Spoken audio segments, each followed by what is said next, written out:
2025 Road America round of the IndyCar series was an absolute commentator's nightmare to try and keep up with, but as always here on the channel, guys, I'll do my best to summarize it with 5 points, the 5 things that we learned from this round of the championship. And like I said, first thing that we learned, Road America produces action. It's a very tight circuit, it's a very high speed circuit as well, and when you've got IndyCars going 2 or 3 wide around a lot of these corners, a lot of people do go off, and we saw a lot of big crashes in this one. Joseph Newgarden, Stingray Robb, all with nasty crashes, but the first of these to fall was David Malukas. Now I'm highlighting Malukas here because he's a guy who's not been up at the front too much recently, so it was sad to see him go out on literally the first lap of the race, but this very much shook things up with a pit strategy as well. Some guys chose to stop early, one of these being Scott Dixon, and we'll focus on Scott Dixon for the second thing that we learned. He was so unlucky with this one in a sense because he stopped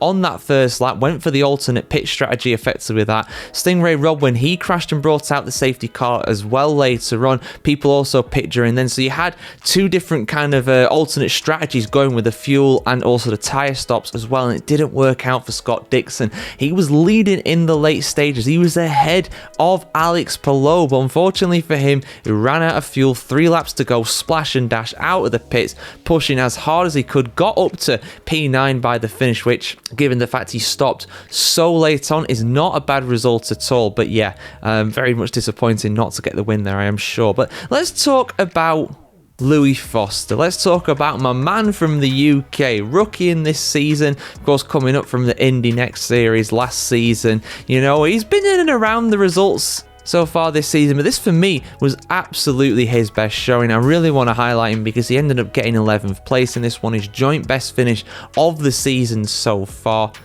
And he actually led the race for a little while as well, right at the start, as a lot of the leaders did come in after the safety car was called for Malukas' crash. He stayed out and led for a very brief period of time, and yeah, P11, he was dicing with the more experienced guys, the guys who have won championships in some cases, the guys who were fighting for the championship this season, fighting for victories regularly, and he was holding his own. He was doing a good job, so I'm really impressed with how he did this weekend. But 2 guys who could have potentially took the victory today who ended up not doing so was Kyle Kirkwood and Christian Lundgaard, but both of their races basically came unstuck when it came to fighting for the victory in one moment, and it was all down to Colton Herta. Herta was battling with Christian Lundgaard and pushed him wide off of the track. Lundgaard then went onto the rumble strip, lost control of his car, spun out, and then Kirkwood had to take to the grass as well. Did not spin out, thankfully for him, but lost a heap of time as a result. Got a lot of dirt and rubbish onto his tyres, and unfortunately that made him drop like a stone just for a little bit there.